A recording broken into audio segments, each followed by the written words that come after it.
Today we have the 2019 BMW 2 Series.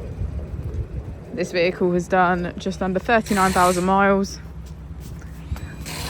It has a manual transmission and a petrol fuel type. To the left of our steering wheel, we have cruise control as a feature, as well as our keyless ignition. On the right, we have voice control, automatic wipers, and automatic headlights.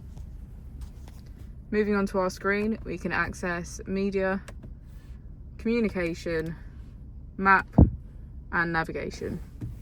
If we put the vehicle into reverse, we can see that it comes with rear parking sensors.